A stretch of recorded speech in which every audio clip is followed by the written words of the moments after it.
Hey guys, welcome to the Massive Iron Podcast, Massive Iron Live, the biggest podcast on planet Earth, the strongest podcast on planet Earth, and the self proclaimed fittest podcast on planet Earth. It is Friday, October 15th. I appreciate everybody joining me here on Massive Iron Live on YouTube.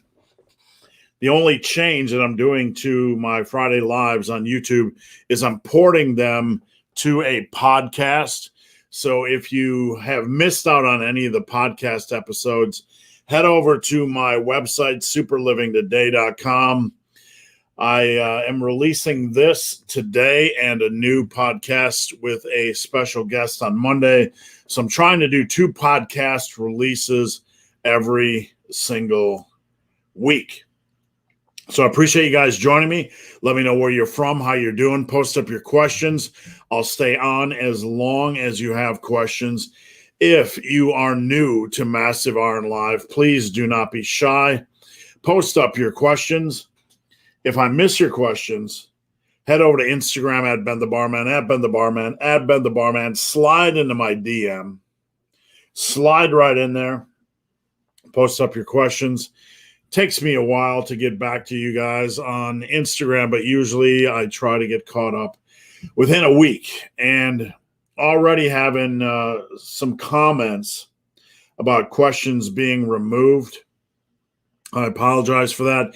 YouTube is very, very funny, very fickle. It's beyond my control. I assure you guys I'm not removing any comments at all. If your questions aren't going through, try to shorten them a little bit. Sometimes YouTube is funny, or make sure you're not using any naughty words. I don't know. YouTube might filter those out. And before I get started, guys, just a reminder, check out the links below. I have coaching available, and I have a couple spots available, only $80 a month, 3-month commitment. And I have Team Massive, which is probably up to 100 people right now.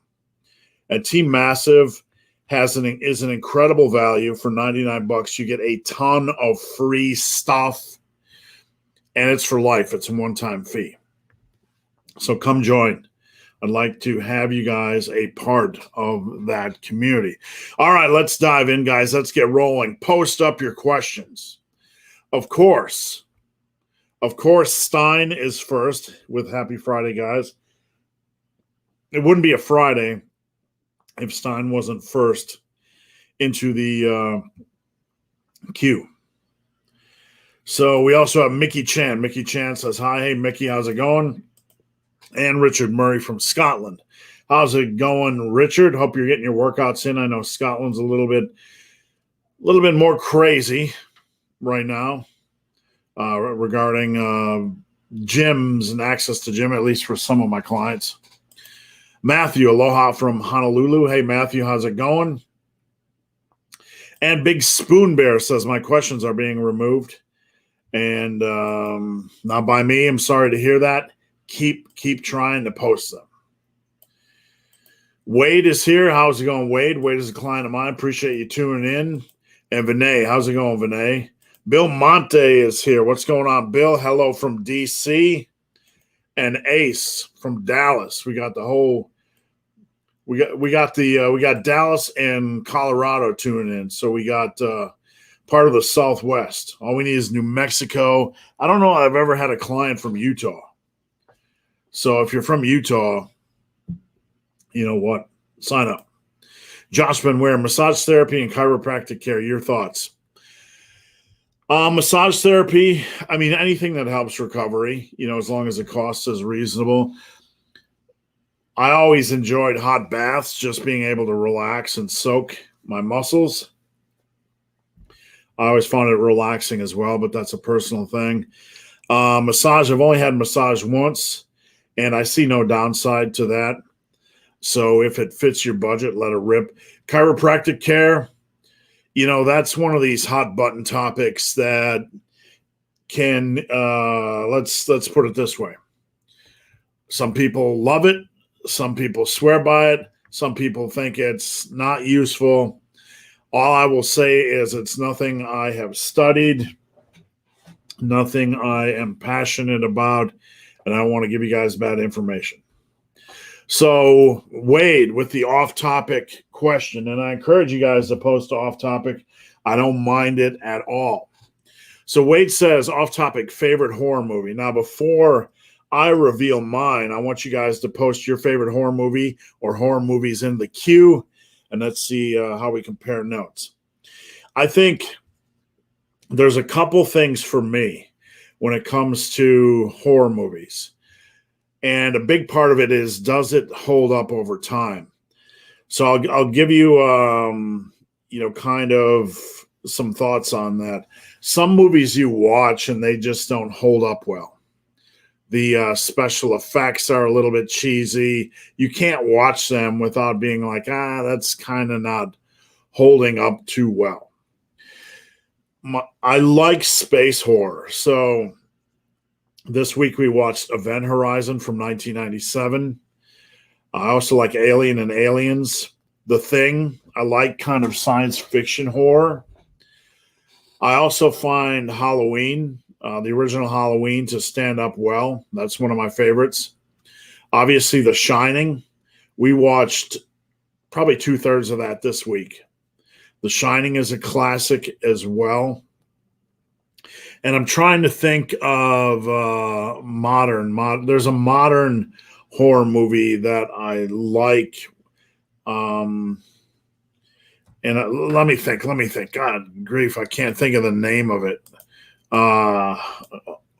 It'll come to me, and I'll let you guys know. What's the Australian horror movie where they're in by that crater? What the heck is that thing? I like that movie a lot. Australian horror movies. Let me search it. Australian horror movies. I own it. I've watched it like 5 times. Wolf Creek. Duh. I really like Wolf Creek. I can watch Wolf Creek over and over and over again. And then there's one more. And I can't think of the name. It's one of these movies that I just kind of watched, and after you're watching it, like, that was actually a lot better than I expected. Let me see if I can find it at all. I'm searching through. I'll share it with you guys, right? I'll share the screen. This is like Rotten Tomatoes top 200 horror movies of all time. Let's see if I can find it at all. Oculus was okay. Wasn't bad, just not something I want to watch again. What do we got here? Videodrome, that's kind of didn't age well. I doubt I'll be able to find what I'm looking for.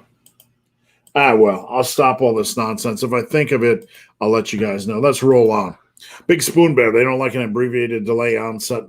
They don't like an abbreviated delay onset muscle soreness. YouTube, that could be. Ian, is sugar inherently bad, or is it just overconsumption of calories? Well, sugar is inherently bad. Processed sugar, it provides calories, but there are so many negatives and downsides to it that you cannot say it's really a wise choice in any way. Can you have a little bit of it? Absolutely. Should you minimize it? Absolutely. When we look at nutrition, we have to look at maximizing the value per calorie and maximizing also food volume per calorie. We're in the opposite in the modern world. What we do is we just kind of eat to get full, right? And we're eating these foods that are high calories with low nutrients, right? So you can eat like a fast food meal of your Coke and your large fry and your double burger, and I don't know what it has, 1,800 calories. It's filling you up because it's very calorie dense, but does not have a lot of nutrients.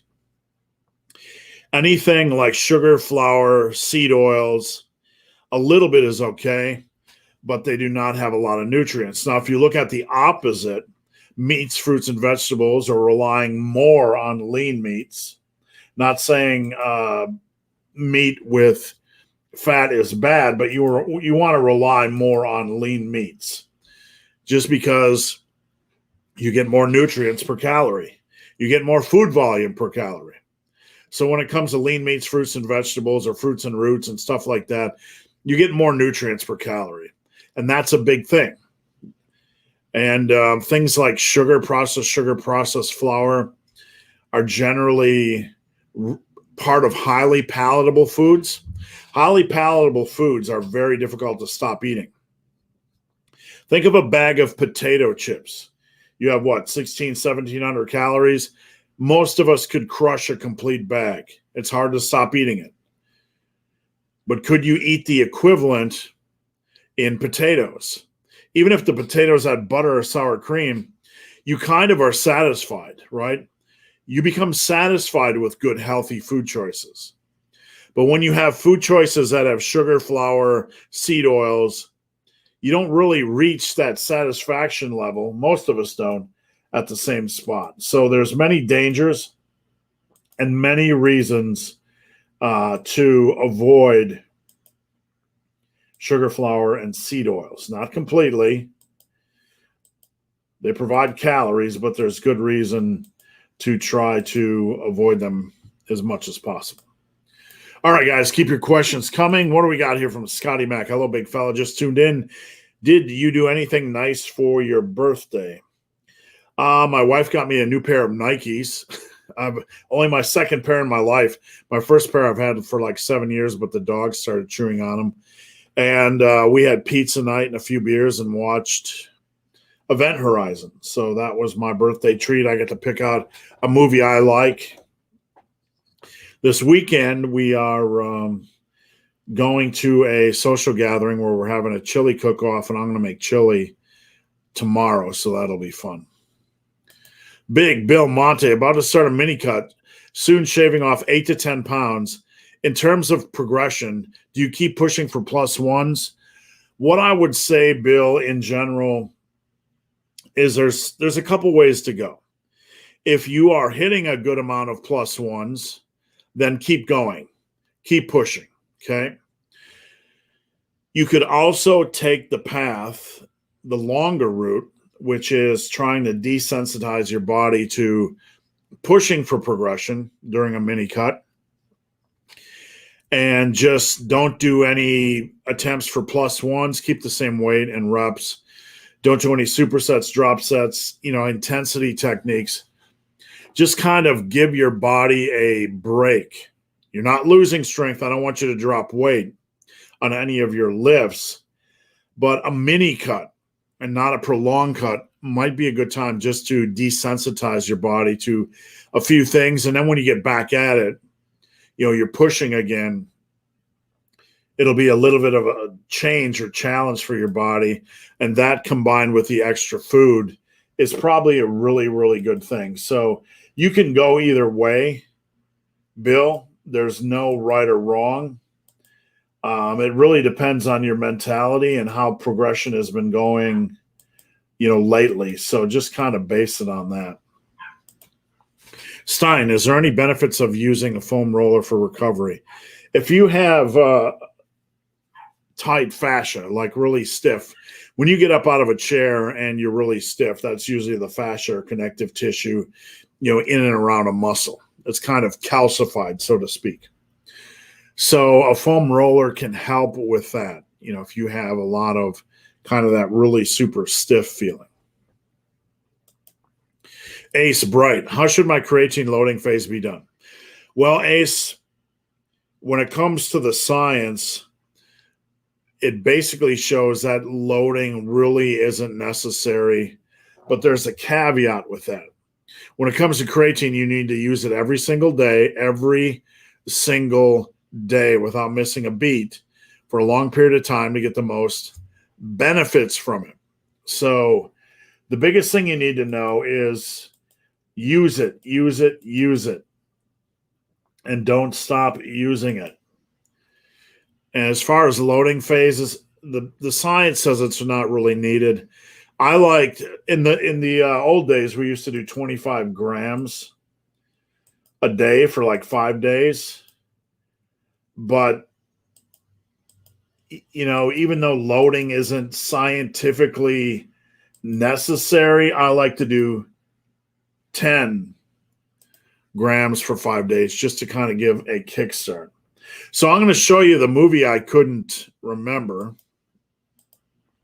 A recent one that I really liked. It's The Babadook. Okay. That's one of these movies that you kind of just start watching, right? And you're like, here's another horror movie. And I actually found it to be pretty scary, So that's one of the few horror movies that I like. There were some English horror movies that I really liked, but I'd have to look up their names. Johnny Miles, on my bench press, all I feel is shoulders and triceps. Why can't I feel chest? Johnny, I'm going to give you advice, and I need you to remember this. Don't worry about what you feel. It's a compound movement. Every compound movement is going to have strengths and weaknesses. Just because, and hear this, just because you can't feel a muscle does not mean it's not working. That's a lie. It's a lie to believe that if you can't feel it, it's not working. On my squats for 36 years, I can only feel hamstring soreness. My quads are still growing. In fact, my quads are one of my biggest body parts. Don't worry about that. What you need to worry about is a good exercise variety like barbell bench, dumbbell bench, dips and push-ups, machine chest press, maybe pec deck, something like that. Get them all strong using good form. Your chest is going to grow. Don't worry about it. And Johnny, I have a bench press program called the 5-10-10-20 that a lot of my clients are using.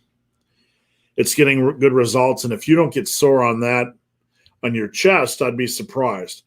And I'd also like to know, Johnny, what your bench volume is and what your bench scheme is. Are you getting enough bench volume? Sharko, are there any home gym workouts for delts? Yes. Barbell overhead press, dumbbell overhead press, seated landmine or standing landmine press, leaning laterals, side laterals, and face pulls, upright rows with easy bars. If you have a cable station, you can do cable laterals or even cable upright rows. Plenty. The shoulders you can get in a really, really good workout. You can also add in pin presses if you have a rack. You can do 1.5 presses if you need some variety, which are basically press up, press halfway down, press up with a barbell. You can do single arm dumbbell overhead presses, which are amazing as well. Rico Santana, what's up, Massive Iron family? Thanks for joining me, Rico. I appreciate you tuning in every single week. Big Spoon Bear from East Devon in the UK here. I appreciate you joining in, Big Spoon Bear. And look, if your question doesn't come through, slide over to Instagram at Ben the Barman into my DM and I'll try to answer it. Why do you say touch and go deadlifts are bad? Because they are. I made a video about this the other day, so check this out. It's within the last 2 weeks. It goes into detail. Number one, you can't control the consistency of the bar. It can move forward or back a little bit, which can add extra stress on the lower back. Number two, can you guarantee when you're doing touch and go deadlifts that your weight is on your heels and that your glutes and your hamstrings and everything are tight and braced? No, you can't. You are bouncing the bar off the ground, and you're choosing to do that above setting up, bracing properly, being tight, getting your hamstrings and glutes tight, and making sure your weight are on your heels. A touch and go deadlift, things can get out of control. And we want to, on the deadlift more than anything, we want to focus on good quality reps. A touch and go deadlift is only good once you've mastered deadlift form and you're going much lighter than you normally would. The only time I ever would do touch and go deadlifts is with like 50 to 60% of my working weight. So check out the video I did a couple days ago. There are many reasons not to do a touch and go deadlift, many reasons not to do a rolling bar deadlift. And quite honestly, they can be dogmatic for some people. Some people will say they like them. It's fine if you like them. That's like liking to drink alcohol every night of the week. You can like something, that doesn't mean it's good for you. Adonis, Danny, how much benefit training an official gym compared to a home gym? The only advantages a commercial gym gives you are machines. And machines can provide some good choices when it comes to hypertrophy. Like the standard gym now, you have machine chest press, machine shoulder press, assisted dips or tricep pushdowns, machines for biceps, etc. Just a lot of quality variations that you might not have at your home gym. Lat pull down, seated cable rows. So I like if you're training for hypertrophy, I like a commercial gym. Or I like the options at a commercial gym. But with that said, if you have a home gym, over time, just try to give yourself some options. For a home gym, you might want to have some type of variation for legs. There are many different leg machines and setups, from sissy squats to belt squats to vertical leg presses. Titan Fitness, and I'm going to show you guys this. Let me see if it's still available. Titan Fitness, who I have no affiliation with. Titan Fitness sent me an email this week about the vertical leg press. And I swear they had a flash sale earlier this week. It was only like $350. But that's pretty cheap. That's not a bad cost. Once a year, if you add something like that to your home gym. You also have a plate-loaded hack squat, which is only $6.99. And what else you got here that's sexy? Thought there was another one. They don't have it. Regular leg press is super expensive. But can you get it done anywhere? Yeah, you can get it done anywhere. I'm lifting in a home gym. You just really got to make sure you get dumbbells, because dumbbells add so much for hypertrophy, so many options. Things like an easy curl bar are cheap and good to have, so on and so forth. Now, we got somebody saying that just messaged me on Instagram, and I am going to read the question because I sent it on Instagram. Hold on. It's popping up right now. My question was skipped on a live stream. It's from Ankit Alawat on Instagram. Wasn't skipped. Just letting you know it wasn't skipped. I just didn't see it. I hurt my shoulder doing Lou raises. What should I do to avoid it in the future? Lou raises are, look, I know Jeffrey Verity Schofield put out a video about Lou raises, and people have reignited their interest in it. It's an exercise I've been giving to some of my clients over the last 2 years. What I found out is that about 50% don't like them. They're hard on the shoulders. And if they feel good to you, they feel good, right? But for a lot of people, they don't feel good. So if they're aggravating you, I wouldn't do them. I do leaning lateral raises or cable side laterals. Let's see. How do you know if a particular machine is effective or if it's garbage? Well, any device that has room for progression has an opportunity to be effective. There aren't very many machines I've seen in a gym that are ineffective. Some shoulder press machines, you have to really get your arms back in an unusual position that make the first rep really challenging and hard on the shoulders. I don't like those. I like more neutral press, shoulder press machines. So in cases like that, there's a lot of machine diversity.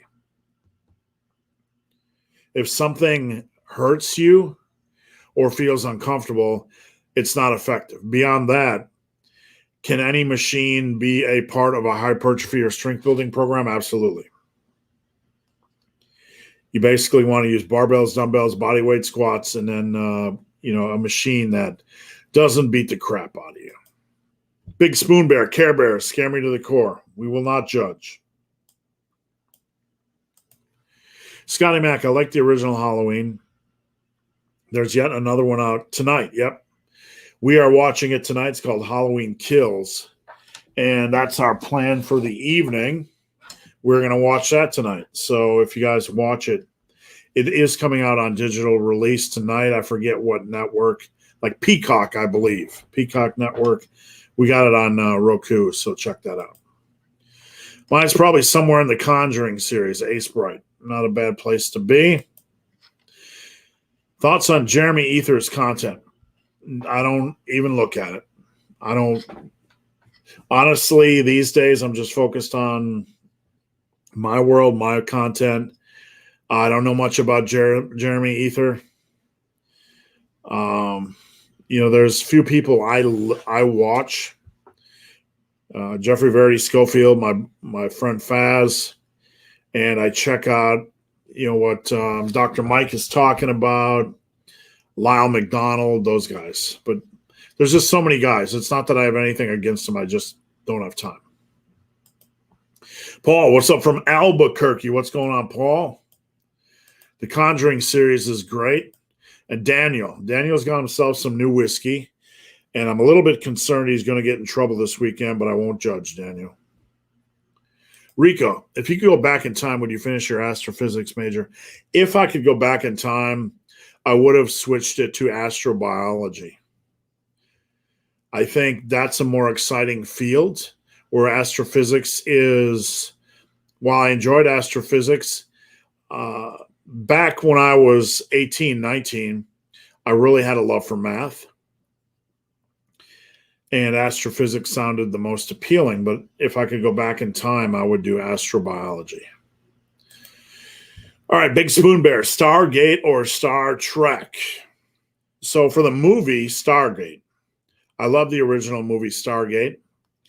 And they have my favorite candy bar in there, the Fifth Avenue, which they feed to the individuals they meet. I love the original Star Trek series.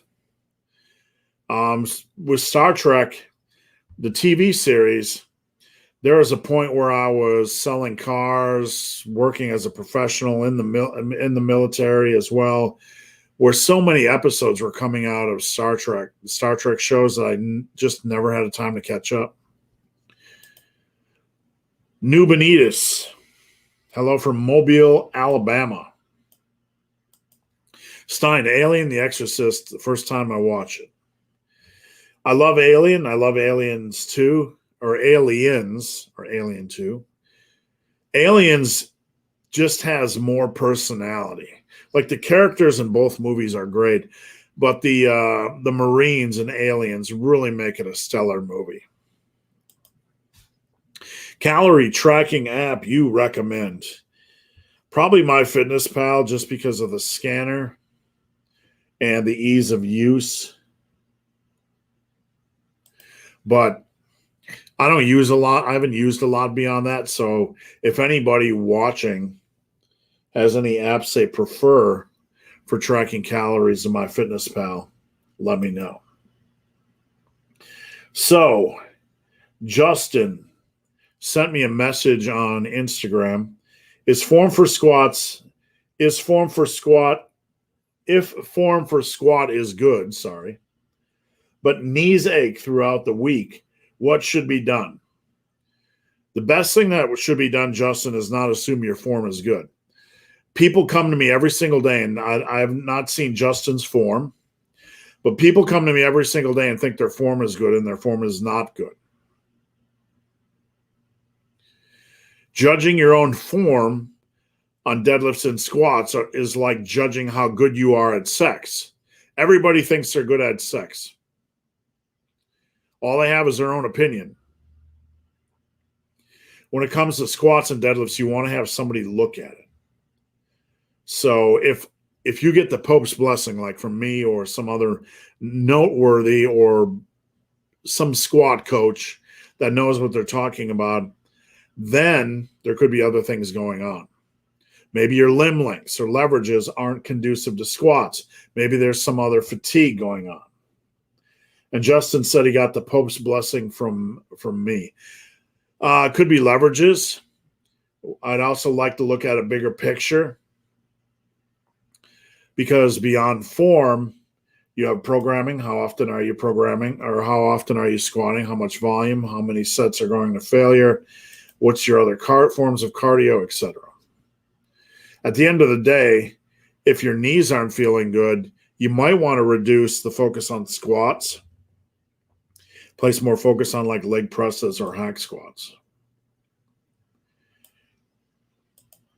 All right, Big Spoon Bear. What's your take on Big Pharma using government funding to develop medicine, then selling it back to a majority, inflating it like 2,000% markup? Don't like it at all. Big Pharma has enough money. And this is not a political statement, so don't anybody think we're going politics. But I think we can all agree that Big Pharma has enough money. They can fund their own stuff. And I don't see any value in the government getting involved, because usually if a politician gets involved, the water's tainted. All politicians. Ian, using 20 rep sets in biceps and triceps that's not going to help you avoid tendonitis. All it's going to do is probably encourage tendonitis. Tendonitis comes from a lot of the gripping we do. Tennis elbow, gripping the racket. Golfer's elbow, gripping the clubs. All the back work we're doing contributes. You don't want to, it's not going to benefit you. Versa grips are the only thing that's really going to benefit you. And 20 rep sets, not a fan at all. So I would not do that. Felix said, show us the puppy. He's out by my wife right now, so maybe my wife will come in after about an hour. And Johnny, I'm not skipping your question. Sorry, post it up again or slide into my DM on Instagram and I'll try to get it. On Kit, I'm trying to gain weight, but recently my appetite has become very low. I don't even feel hungry. I'm going to give you some advice on Kit, and I'm not being hard, but I don't care what your appetite is, and neither should you. It's like saying, I want to lift, but I don't feel like it. Well, I don't care if you don't feel like it. If you have goals, you have to do what it takes. There is a path when it comes to muscle and strength building. That path involves training consistency and progressive overload using a reasonable selection of exercises. You don't do that, you're not going to make progress. Also, you have to gain some weight. That requires nutritional consistency. If you don't feel hungry, you just have to get wiser about your calories.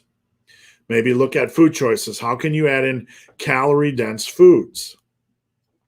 Now, I don't normally advocate highly palatable foods, like Doritos or pizza, too much.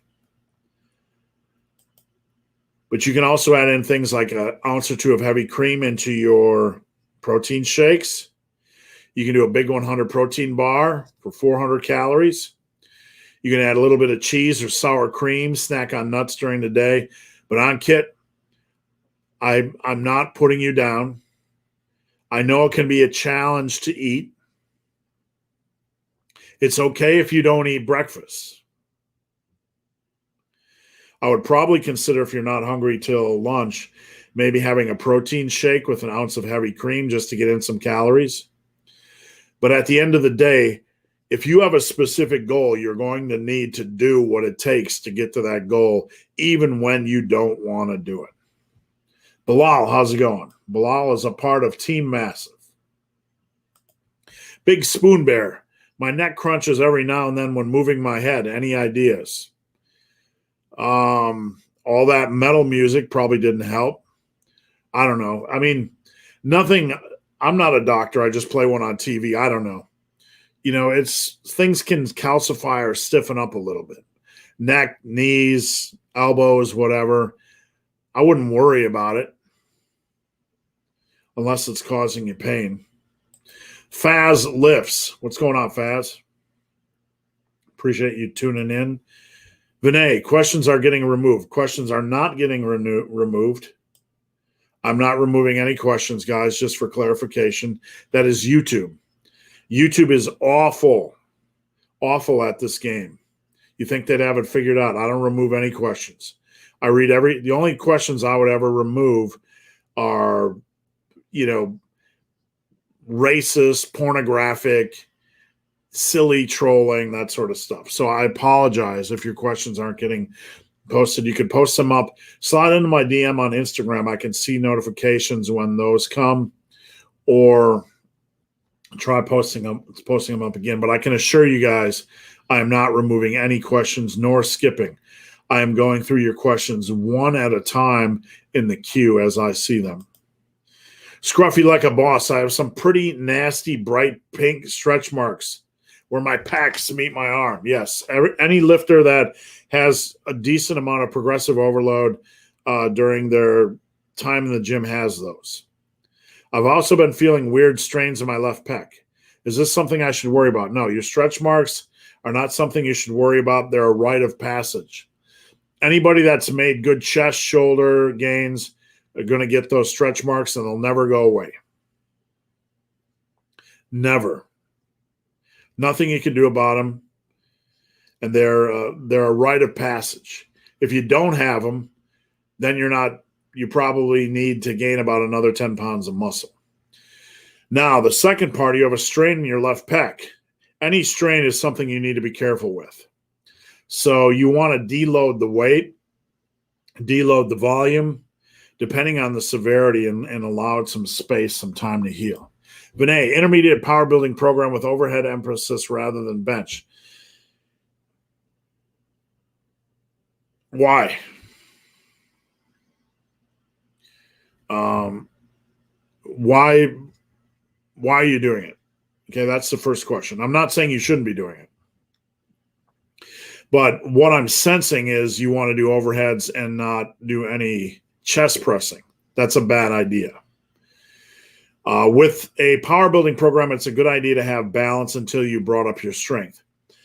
I want you to do a barbell overhead press, a dumbbell overhead press, a barbell bench press, a dumbbell bench press, and then some other exercises. If you can get your overhead press up to 135 by 3 or 4 sets of 8 to 10, then you're probably entering that intermediate stage. Intermediate. You're an intermediate. But what happens, Vinay, is that a lot of people want to bring up their overhead press and they're not eating enough. Their calories aren't consistent. Their nutrition is not consistent. They're not gaining weight. And I don't know your situation, but I can tell you pressing is very difficult to move along unless your weight is moving along. So there has to be a bulk of about 1.5 pounds per month. Now, I'm not saying you shouldn't do an overhead press emphasis, but that's a long-term investment. And there's a good synergy between horizontal pressing and vertical pressing, benching and overhead pressing. You want to do both. You want to get everything as strong as possible, including your triceps. And you want to get that weight moving. So I'm not a big fan of just pushing on overhead presses at the expense of bench, unless there's a reason. Unless there is, if you want to do a specialization program for 16 weeks, then fine. But I would not remove bench volume. I just put more emphasis on overhead press volume. It's complicated and it's hard to give you a good answer. So some of you guys, I'd love for you to join Team Massive so we can dive into things a little bit more. But Vinay, feel free to head over to Instagram at Ben the Barman and flesh out your situation, your strength levels, your weight a little bit more, and that'll help you. Joe B, hello. How hard to cut for calories when it's cut time? Well, one thing we are learning, Joe, here's a couple things to think about. Number one, if you're lifting if you're working hard in the gym, it's hard to lose muscle. Okay. So I wouldn't worry about getting aggressive on a cut for fear of losing muscle. Number two, muscle memory is your friend. So if you do lose any minor degree of muscle, you're going to gain it back when the cut is over. And number three, cutting is hard. It's not some super easy process, and a very high percentage of people aren't consistent. So when it comes to cutting, it is a good idea to be reasonably aggressive. Reasonably aggressive. Something that's sustainable. So probably a little bit more on some days than you would generally want to do. One good way is to maybe have a couple days a week where you go lower than you want to, lower than normal, and then a normal cutting amount of calories for cutting on the other days. All right, we got another question on Instagram, since YouTube is failing us today. YouTube hates my sissy squat question. This is from Richard Murray. On the home sissy squat station, should I lean back a little or remain vertical? Well, that's a good question. I'm going to find the sissy squat for you guys so we know what he's talking about. Where are you at? Hold on. Don't go anywhere. Here we go. Okay, so we're going to share this. That's a home sissy squat. Richard, what I do is I push my leg shins against the pads and I try to drive my butt straight down. Okay, that's how I lower. I try to drive my butt straight down, and that kind of keeps your torso natural. Then when coming up, I try to move my hips forward or work on contracting my glutes. I hope that helps a little bit. Let's see. Josh. Howdy, Faz. All right, guys, we're about 42 minutes in. I'm going to keep going as long as you have questions, so post them up now. Post them up. If you're new here, post up your questions. Post up your questions. I'll be porting this to a podcast later today, so look for that. If you missed this, you can listen in podcast format. And guys, check out the link below if you're looking on YouTube. Join Team Massive. It's $99 one-time fee. You get form checks for life. You get to ask me questions for life, help with programming. You get a good community, and you get a bunch of free stuff. And sign up for coaching. Ace Bright, super excited to join Team Massive. Just got to get my money right. I understand completely. So it's $99 out of the gate. But once you're done, you get it for life. You can come, you can go. Mickey Chan, is practicing squats every day a bad idea? It's only a bad idea if you don't have somebody to critique your form. Then it's just an exercise in futility. 85% for 2 reps is way too high of an intensity. I wouldn't do that, because that requires a lot of energy and a lot of warm-up sets. And if you're not doing a lot of warm-up sets, that's a whole nother can of worms. Working on squats every day, I would probably just limit it to 60 to 65% of my max and then have somebody look at it. Again, if you're working on squat form, but you don't have anybody critiquing it, you're not really working on squat form. So I hope that helps, Mickey. Any suggestions on how to program and running along with lifting? Yes. Basically, 2 times a week, 20 to 30 minutes for starters. Running at conversational pace, running on a trail if you can, because the trail is easier on the joints. Do not run the day before squats or deadlifts. And then on Saturday, do a little bit longer of a run or walk. But the key thing is try to get off a trail, try to get on a trail. It's easier on the joints. Run at conversational pace. The biggest mistake runners make when they start running is they try to run fast and set PRs every time. That's not how it works. Speed will come to you. Example, week with upper lower split and running. It's a lot to get into, Vinay. It depends on whose upper lower split you're doing. In mine, you're working lower is posterior. So upper is chest, shoulders, and arms. Sebastian, how loud in decibels are deadlifts? It depends.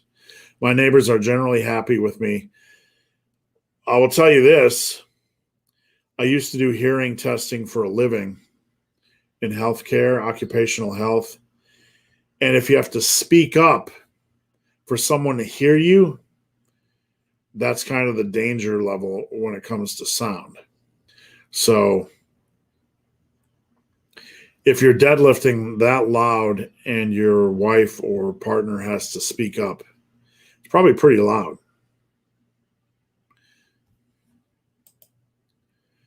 You should definitely make more ultra running videos. The problem with that is that when I do, nobody watches them. I've developed such a following when it comes to lifting that when I make a running video or talk about anything other than lifting, no one watches the videos. They just are dead.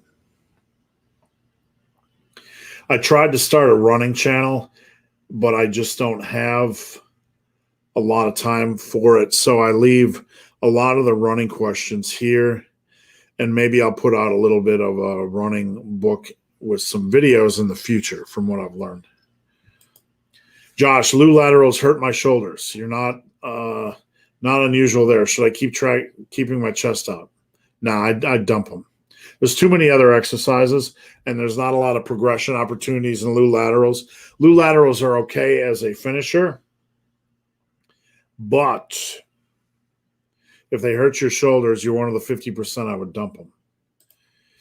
Adonis says, Danny, would you like to donate your home gym? Help the gainless. You can train here for only $50 a session. Jamie Mason, doing your full body program in Massive Iron Book. Do the exercises in order with prescribed rest, or can I do another exercise during that time? No, you don't want to do squats, curls. That's just inefficient. You want to do them in order and kind of follow the sequence. That's the most efficient and effective way. Paul Velasquez, great job and guests on your podcast. Keep them coming. MechAnimal was very impressive. I had to follow after. MechAnimal is a freak and a good guy, a really good guy. And I hope you guys do follow him. He had a really good YouTube channel, and it kind of faded a little bit. But you got to at least follow him on Instagram, because MechAnimal is amazing with lifting and amazing with calisthenics, and he's not a joke at all. Never track calories. It's okay. Jamie says Carbon Diet app from Lane Norton's team is great for tracking. Tips for getting past 400 pounds on the bench.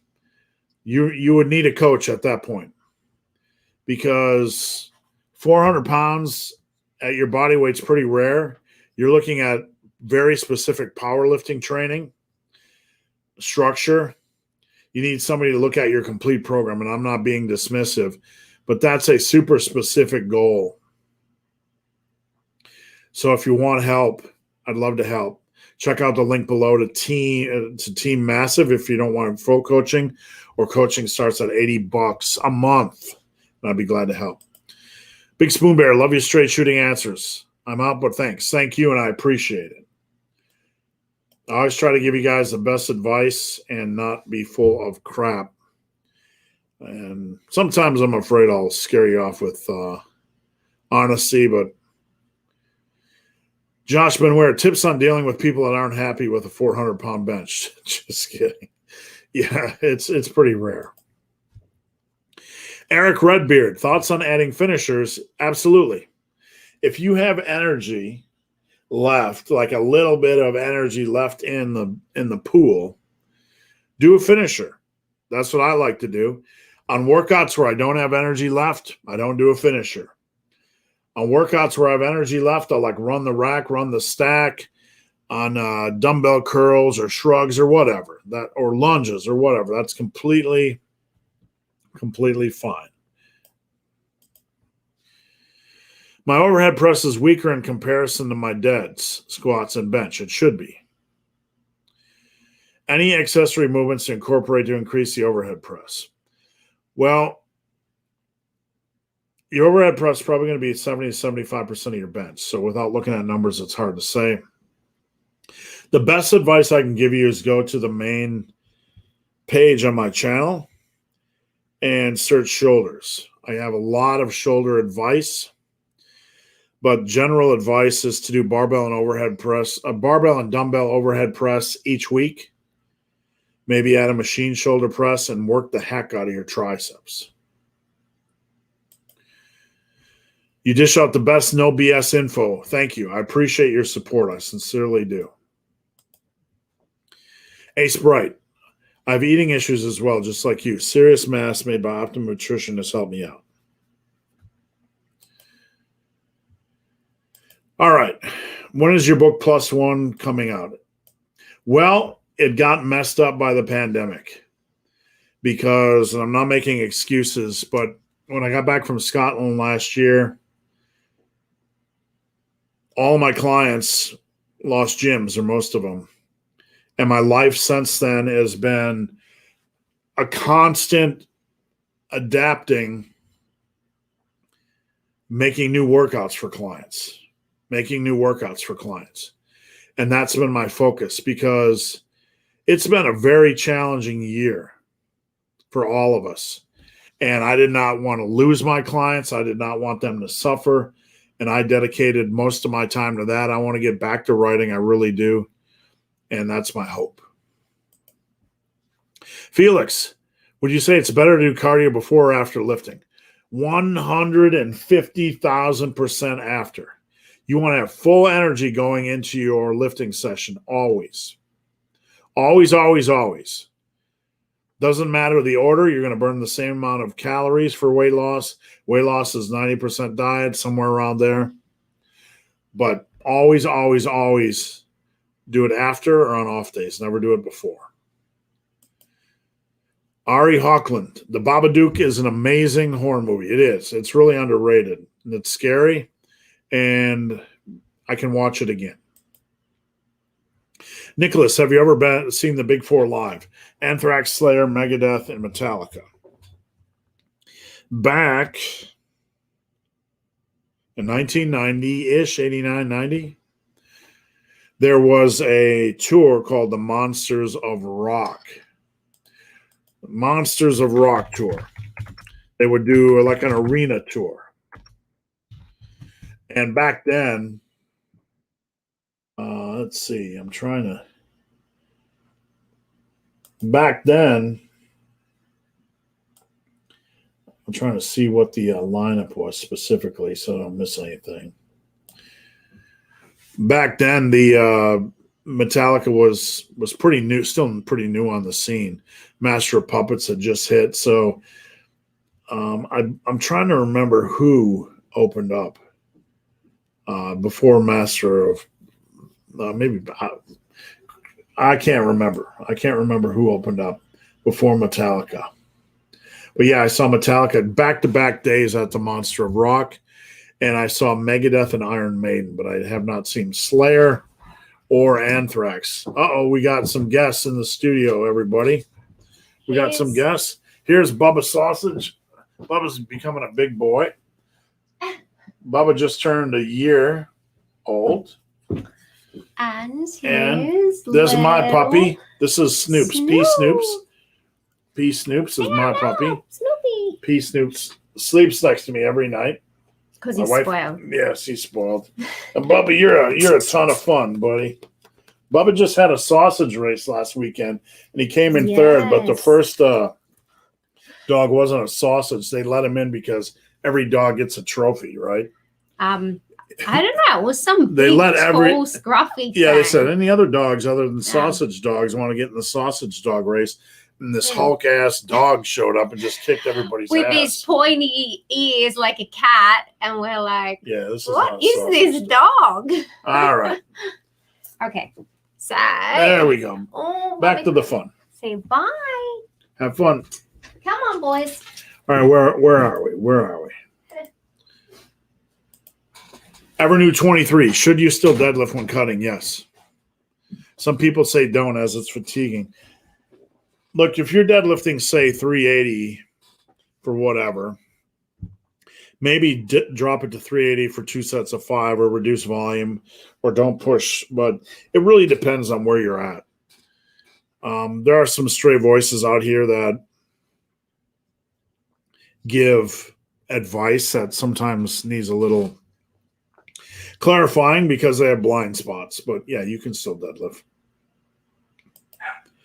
Eric Redbeard, I second Paul's comment. Loving the podcast on Spotify and now following Mech Animal as well. I appreciate it. And everybody I have on, trying to have on some really good people. So I appreciate you guys supporting them. Bree wanted to pop in and say hello. We'll catch us tomorrow for sure. Thank you, Bree. And I hope you have a wonderful weekend and keep that diet, keep that cutting rolling. You're almost there. Sebastian, should I try to control the weight in deadlift so it's not as loud? No, not really. I would just get some mats or something to absorb some of it. If your neighbors don't like it, they can kick rocks.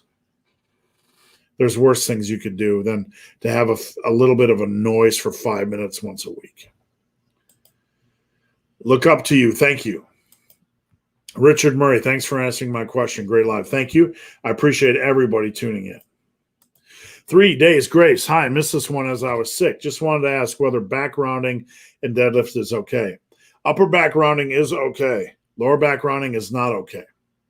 Upper back rounding, you want to get your shoulders as high as possible away from the ground as you can while keeping your hips in a good leverage position. So basically, you're taking the slack out of the bar. If you have a little bit of upper back rounding during that, that's fine. That's absolutely okay. Jay Savage says, get the likes up. Thank you, Jay. I appreciate it. 3 days grace. How important is the eccentric part of movements? That's a really good question.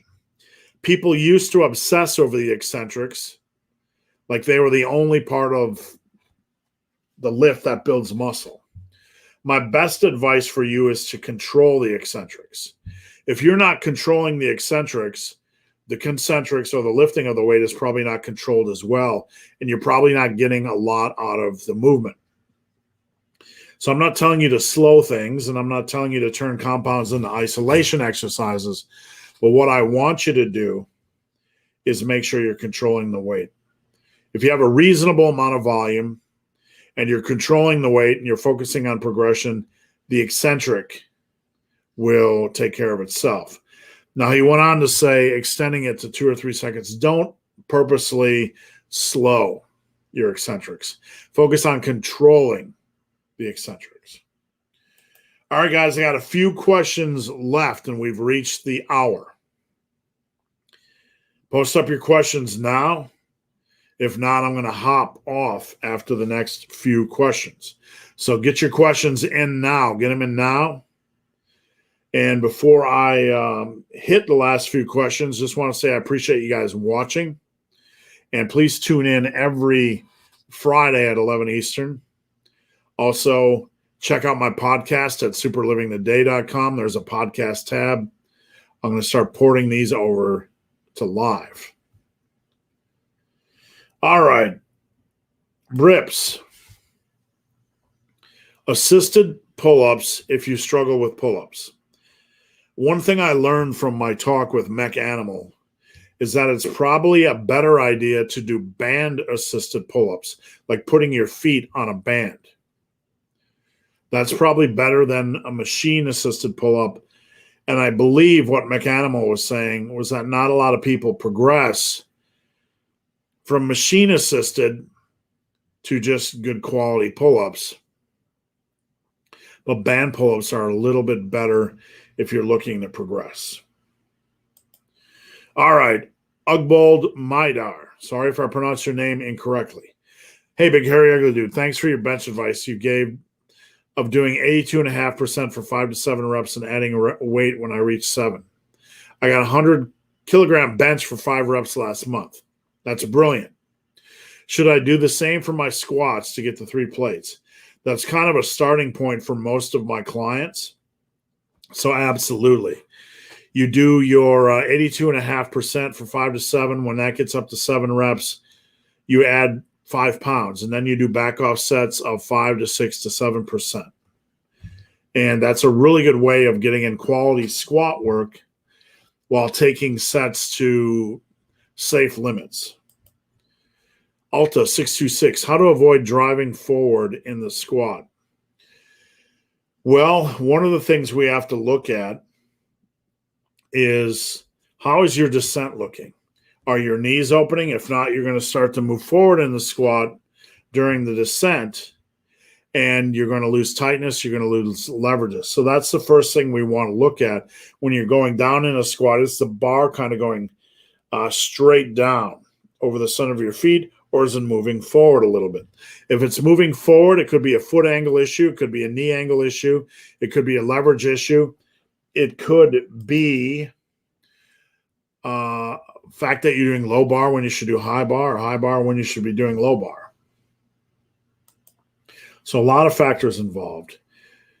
I would look at that first, and when you're coming up out of the hole, a lot of people get loose in the hole, and then their hips come up and their upper body's looser forward, and then they fold forward. So you want to focus on driving your shoulders up into the bar and remaining tight during the descent, looking at your knee angle and your foot angle. All right, I got a question from Instagram from Aaron Flores. What angles and views are helpful for video form checks? Okay, this is a good question. If you want form help, bench can pretty much be anything as long as somebody can see your feet and your hands and your torso, because I'm going to be looking at, are your feet dancing around? What is your grip width? What is your speed? Are your wrists inside of your elbows? Are your arms flared? So bench is pretty flexible. When you are doing a squat, you want video from the side and from the back or front, able to see your feet and knees and the bar. So you want both of those, because on the squat, I'm looking for, what are your feet at? What's your foot angle? What's your knee angle? Is the bar even on your back? Are you high bar or low bar? Are you bracing and getting tight on the squat? On the deadlift, it's 100% side view. Everything can be noted and analyzed from a side view on deadlifts. Front view doesn't really tell you, doesn't add anything to the party.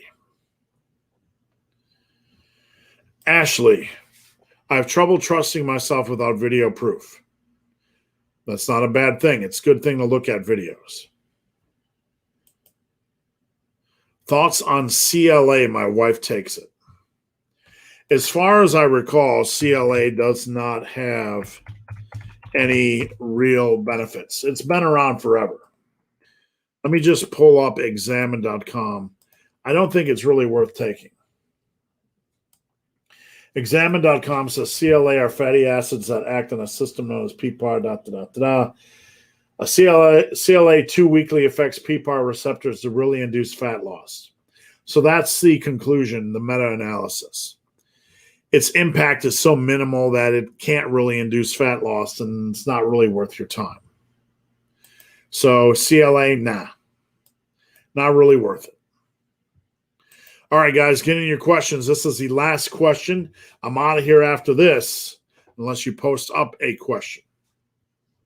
The neighbor called the cops twice about my deadlifts. Spoke to an attorney who said legal daytime noise is 50 decibels, which is pretty much less than the washing machine. I can't imagine the deadlift is going to be louder than the washing machine. I'm not sure where you're deadlifting. You can get sound dampening foam or egg cartons to put on the walls that can help. And you could get some mats on the floor. That might help as well. All right, guys, that is it for Massive Iron Live, the Massive Iron podcast. I appreciate you guys joining in. If I missed your question, please head over to Instagram at Ben the Barman, at Ben the Barman. Post up your questions. Please head over to my website, superlivingtoday.com. I'd love to work with you. If you want coaching, coaching is $80 a month. I'm with you every single day. Every single day, unlimited form checks.